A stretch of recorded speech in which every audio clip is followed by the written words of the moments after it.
Hello दोस्तों, मैं हूं कपिश पांडे सर के प्लेटफॉर्म से। दोस्तों हम 50 तक क्वेश्चन ऑलरेडी कर बना चुके हैं। अभी हमारा 51 क्वेश्चन है। कह रहा है मुद्रा के न्यूनतम का अर्थ है, यानी कि मुद्रा के मूल्य, सॉरी, मूल्य का अर्थ है मुद्रा की इकाई वह मुद्रा मुद्रा की इकाई की वह शक्ति जिसके द्वारा उपयोगी वस्तुओं को निश्चित मात्रा प्राप्त की जा सकती है।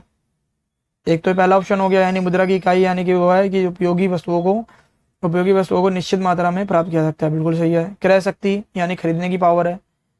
क्रय वस्तुओं की क्रय शक्ति यानी खरीदने की पावर, वस्तुओं की वह मात्रा जो सामान्य रूप से मुद्रा की एक इकाई द्वारा विनिमय से में प्राप्त होती है, यानी कि एक्सचेंज के द्वारा। और कह रहा है उपयोग सभी, तो इसका ऑप्शन भी क्या होगा दोस्तों? 4। ठीक है। अब हमें 52 के क्वेश्चन की तरफ चलना है। इसमें क्या रखा है कि फिशर का जो मूल्य समीकरण है वो P/T equal to M V होता है।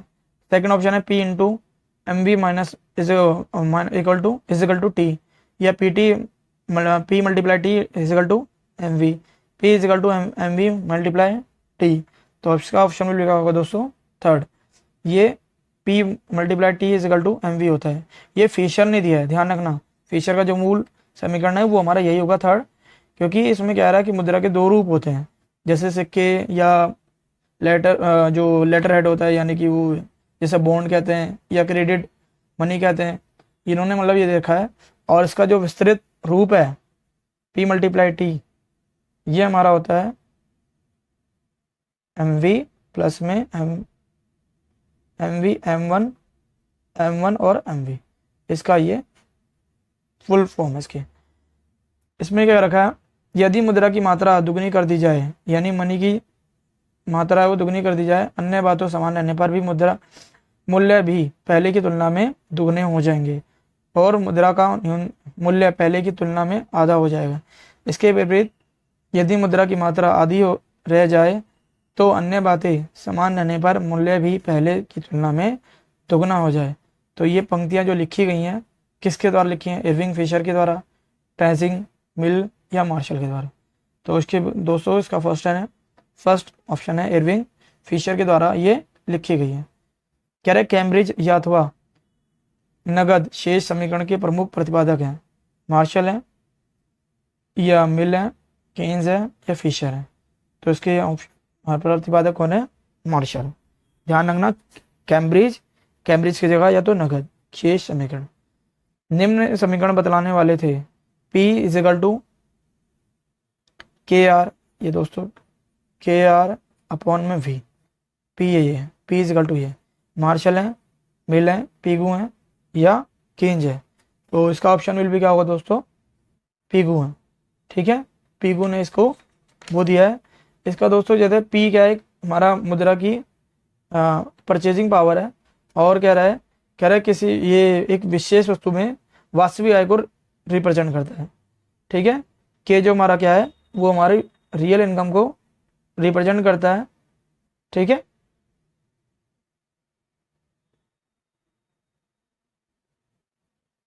अब हम 56 क्वेश्चन की तरफ चलते हैं। कह रहा है मुद्रा और साख की मात्रा को नियंत्रित करने की नीति को कहते हैं राजकोषीय नीति, मौद्रिक नीति, व्यापारिक नीति या कीमत नीति। तो इसका ऑप्शन विल भी क्या होगा दोस्तों? मौद्रिक नीति। यानी मनी और क्रेडिट की जो क्वांटिटी को कंट्रोल करते हैं वो मौद्रिक नीति करता है। ठीक है, मौद्रिक नीति यानी आरबीआई द्वारा की जाती है इसको। ठीक है, ये इसका सेकंड ऑप्शन है। हमारा ये 57 है। कह रहा है ग्राम स्तर पर ऋण इसके द्वारा विपरीत होता है। ग्राम स्तर पर यानी कि जो गांव का लेवल होता है उससे जो ऋण होता है उसका अपोजिट होता है। कैसे? नाबार्ड में होता है, प्राथमिक सहकारी साख समितियां या राज्य सरकारी बैंक द्वारा या केंद्रीय सहकारी बैंक द्वारा। तो इसका ऑप्शन विल भी क्या होगा दोस्तों? प्राथमिक सहकारी साख समितियां होता है जिसमें ग्राम स्तर पर ऋण इसके विपरीत होता है, अपोजिट होता है। ठीक है, ऐसे ही अब हम 58 की क्वेश्चन की तरफ चल रहे हैं। 58 क्वेश्चन में क्या है दोस्तों, नाबार्ड क्या सहकारी संस्थाओं को इस संगठन के माध्यम से पुनर्वित्त प्रदान करता है, यानी दोबारा से, एक मिनट,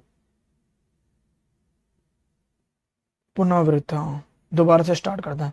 यानी कि नाबार्ड और सहकारी संस्थाओं को इस संगठन से माध्यम से यानी क्या क्या प्राप्त होता है, राज्य सहकारी बैंक होते हैं, या केंद्रीय सहकारी बैंक होते हैं, या भारतीय रिजर्व बैंक होता है, या रीजनल रूरल बैंक होता है।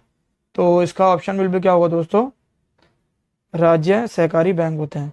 ठीक है, यानी ग्रामीण में जितने भी क्या बोलते हैं बैंक होते हैं वो कृषि और ग्रामीण के विकास के डेवलपमेंट पर जो होते हैं वो काम करते हैं, और राज्य लेवल पे जो होते हैं, इसमें क्या रखा है, जो ऋण जो सोर्सेज होते हैं, एक केंद्रीय भूमि विकास बैंक होता है, एक कमर्शियल बैंक होता है यानी वाणिज्य बैंक होता है, एक क्षेत्रीय ग्रामीण बैंक होता है, और राज्य सहकारी बैंक होता है।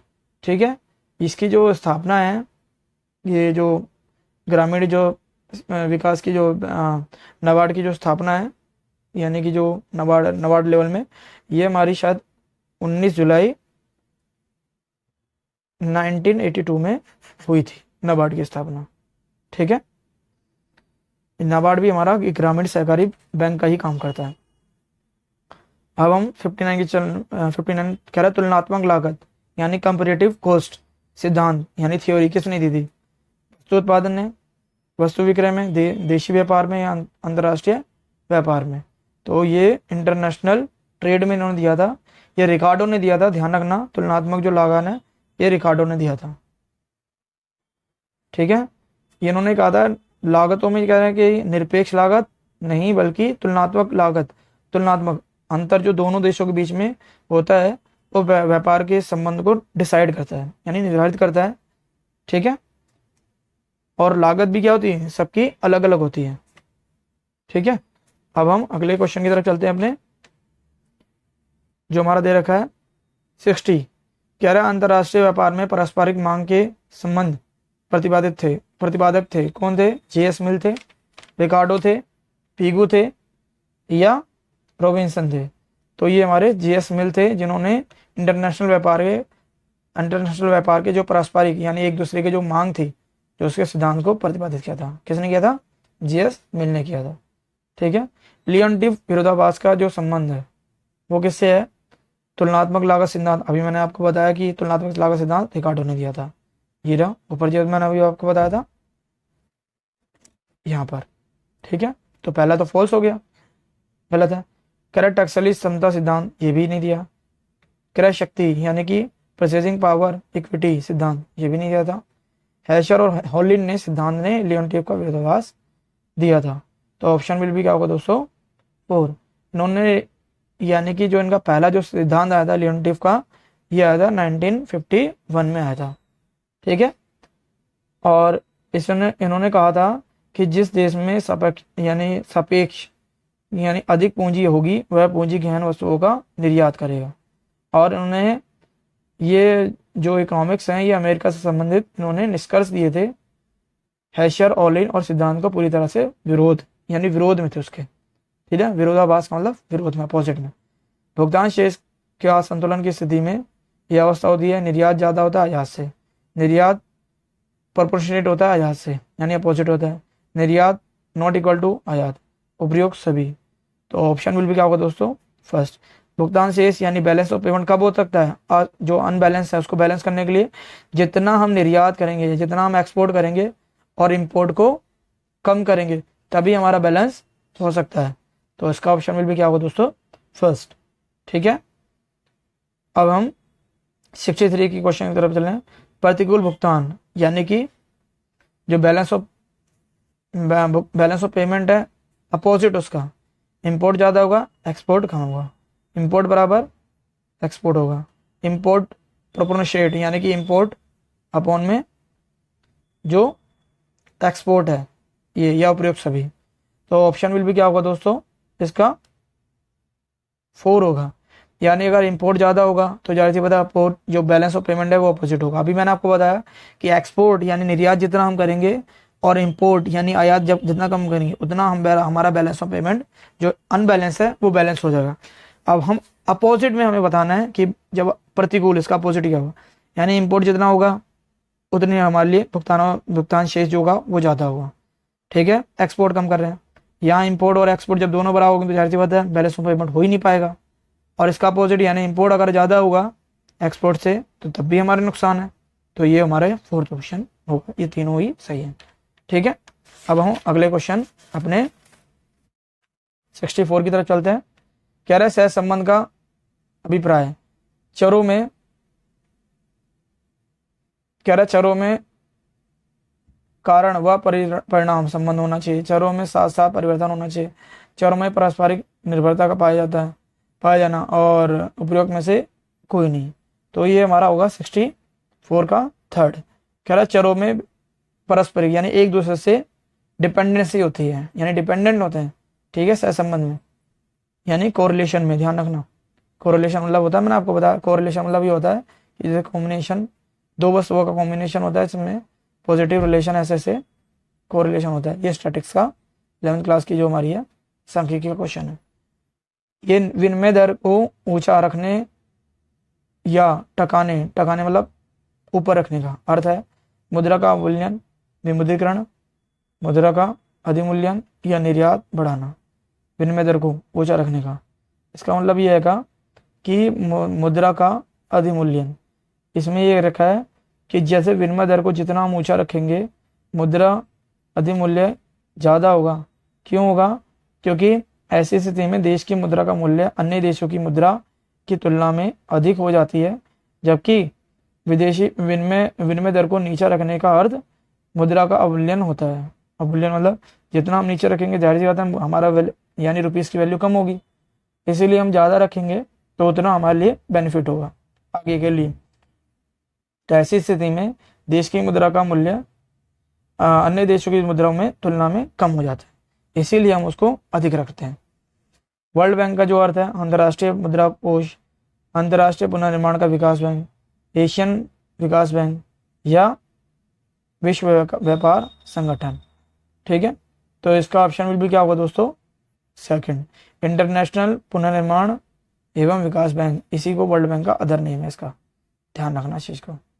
ठीक है, ये हमारा वर्ल्ड बैंक जो होता ये हमारा उसकी जो स्थापना थी 1944 में लगभग ब्रिटेन वुड्स के समझौते के अंतर्गत हुई थी, और इसमें यही हुआ था कि युद्धकालीन के दौरान 1945 में एक हम ऐसी संस्था यानी उस टाइम पीरियड पे मतलब एक संगठन बनाया था जिसमें हम वर्ल्ड बैंक को सबकी ज़रूरतों को पूरा कर सकें एक तरीके से, जिसकी जो ज़रूरत है। इसी का अदर नेम इसको चेंज किया गया था, अंतर्राष्ट्रीय पुनर्निर्माण विकास बैंक। ठीक है, अगला हमारा जो है 67 क्वेश्चन नंबर चलते हैं अपने। जैसे वर्ल्ड बैंक की सुलभ ऋण खिड़की है, IMF है, IDK है, IFC है या ADB है। ठीक है, तो इसका ऑप्शन वैल्यू क्या होगा दोस्तों? IDK है।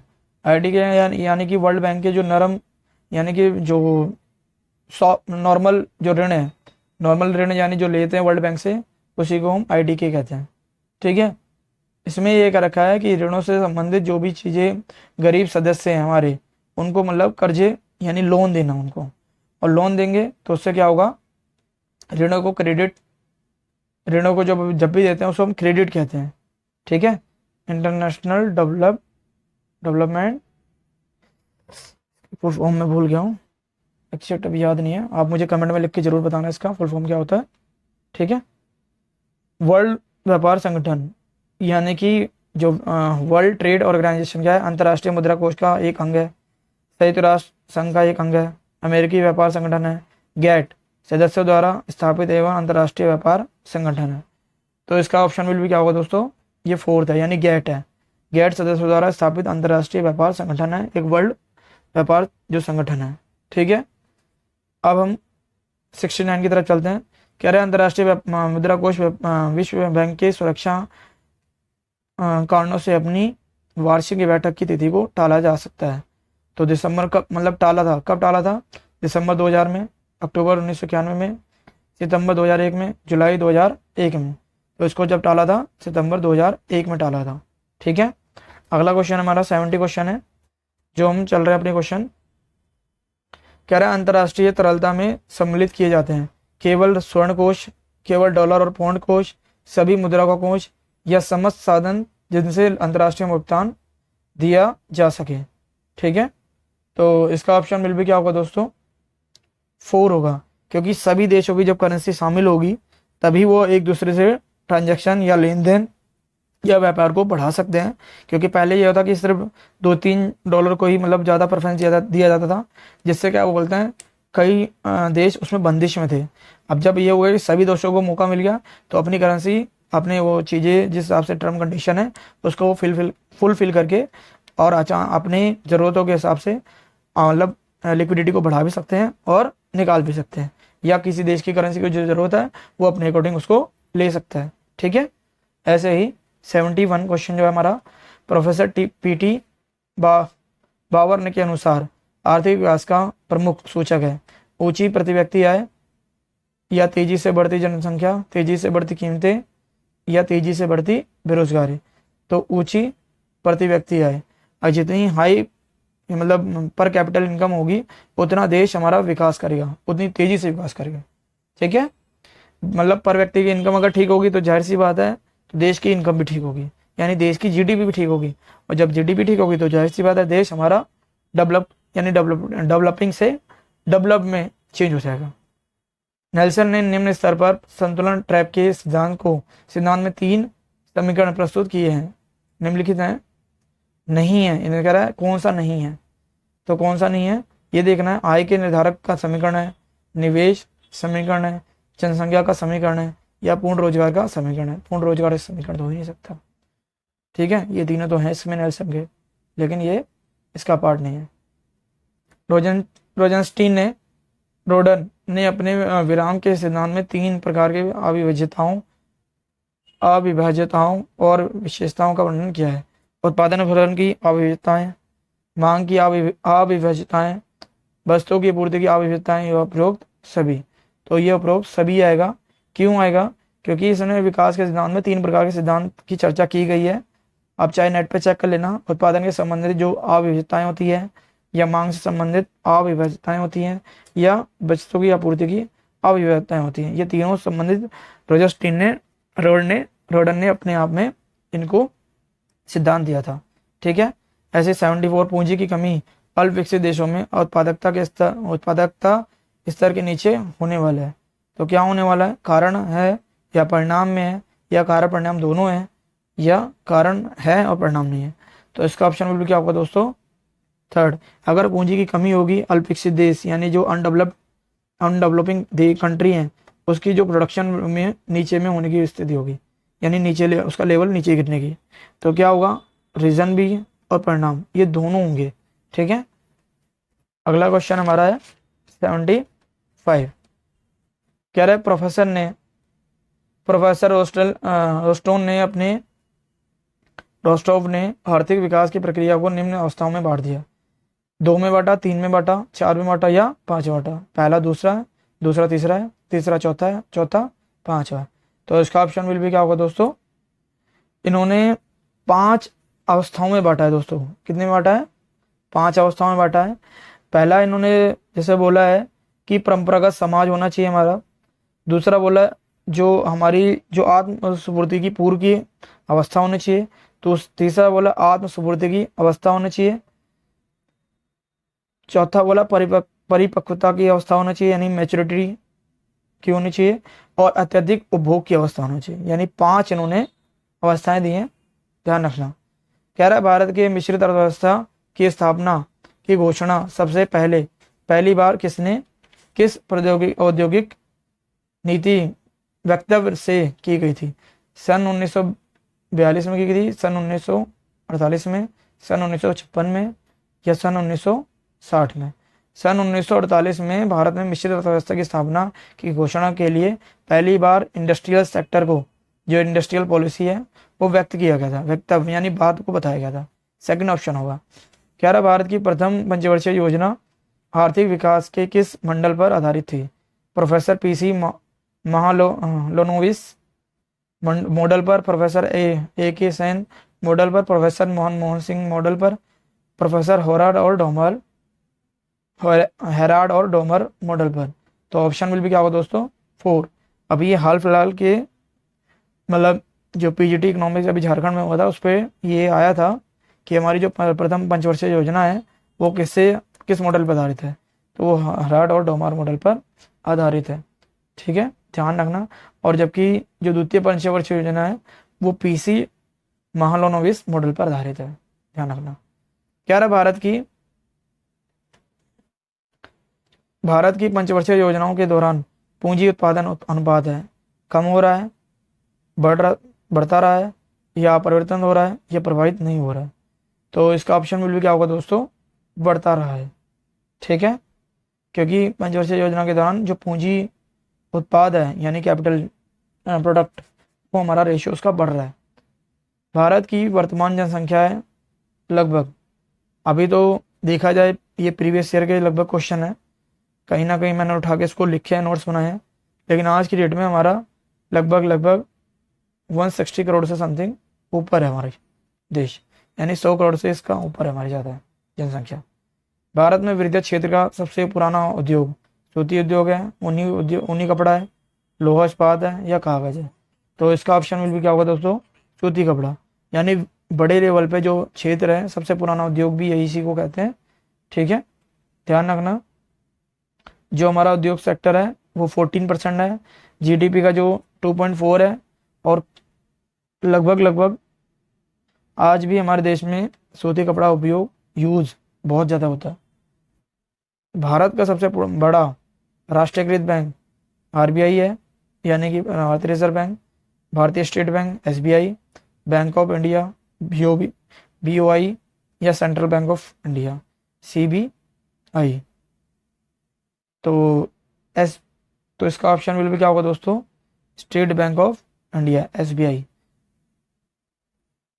ठीक है, अब हमारा जो 82 क्वेश्चन है चलते हैं अपने। कह रहा है भारतीय रिजर्व बैंक नोट निर्गमन यानी नोट इश्यू जो करते हैं निम्नलिखित में से पद्धति यानी जो सिस्टम को अपनाता है, न्यूनतम कोष पद्धति को, 100% कोष पद्धति को, अनुपातिक कोष पद्धति को, इनमें से कोई नहीं। तो इसका ऑप्शन विल भी क्या हुआ, यानी मिनिमम फंड सिस्टम को अपनाता है, मिनिमम कोष पद्धति को। ये हमारा 1956 में आरबीआई के द्वारा क्या नाम है लाया गया था, जो मतलब, और इसको जो इसमें 31 अक्टूबर 1957 के बाद से संशोधन के द्वारा पत्र मुद्रा के बीच जो भी मुद्रा के पीछे उन्होंने सोना या सोने के सिक्के या विदेशी प्रतिभूतियां यानी फॉरेन सिक्योरिटी जो है वो न्यूनतम कर दिया था। और कितना कर दिया था इसको, लगभग 200 करोड़ कर दिया था, जिसमें गोल्ड और करेंसी दोनों इंक्लूड है।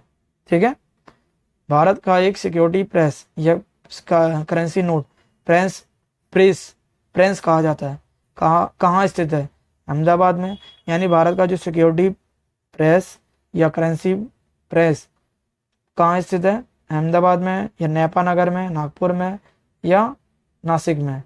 तो इसका ऑप्शन भी क्या होगा दोस्तों 4। ये नासिक रोड पर स्थित है, जहाँ पर मुद्रा का डाक संबंधी जो लेखन सामग्री होती है, या डाक विभिन्न टिकटों को अदालती यानी जो अदालत में जो डॉक्यूमेंट्स लगते हैं उससे संबंधित, स्टैंप हो गए, बैंकों के चेक हो गए, बॉन्ड या एनएससी जिसे नेशनल सेविंग सर्टिफिकेट बोलते हैं, और किसान विकास जो भी, उससे अलावा जो नहीं स्टेट गवर्नमेंट से रिलेटेड जो भी डॉक्यूमेंट्स होते हैं वो सारे जिनकी जो छपाई होती है वो इसके साथ साथ में, यानी लगभग इन्होंने नोट से रिलेटेड ये सारी चीज़ें नासिक में होती। ठीक है, ऐसे ही 84 निम्नलिखित में से किसका भुगतान सरकार द्वारा नहीं किया सकता, इंदिरा विकास पत्र पर, किसान विकास पत्र पर, सार्वजनिक उपक्रमों की राशि शेयर पर, या ट्रेजरी बिल पर। तो इसका क्या होगा 3rd, यानी इनमें से किसका भुगतान सरकार द्वारा नहीं किया सकता, तो सार्वजनिक उपक्रमों को शेयर पर नहीं किया सकता।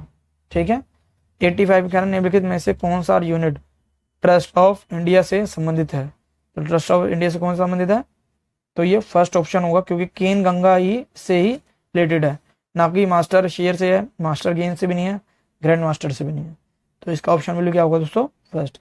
समझ पाए दोस्तों? अगर वीडियो अच्छी लगी हो तो सब्सक्राइब कर लाइक कर और शेयर जरूर कर देना। और आप सबके लिए मैं वीडियो ऐसे ही लाता रहूँगा। जो हाल फिलहाल में एकलव्य मॉडल रेजिडेंट स्कूल का भी पेपर है, और अभी आपका हाल फिलहाल में झारखंड पीजीटी का भी एग्ज़ाम हो चुका है, यूपी पीजीटी का भी एग्ज़ाम होने वाला है, दिल्ली में भी डीएसपी में वैकेंसी आने वाली है। तो ऐसे ही मैं आप सबके लिए मल्टीपल क्वेश्चन लाता रहूँगा। आप मुझे बस फॉलो करते रहिए। Thank you for watching.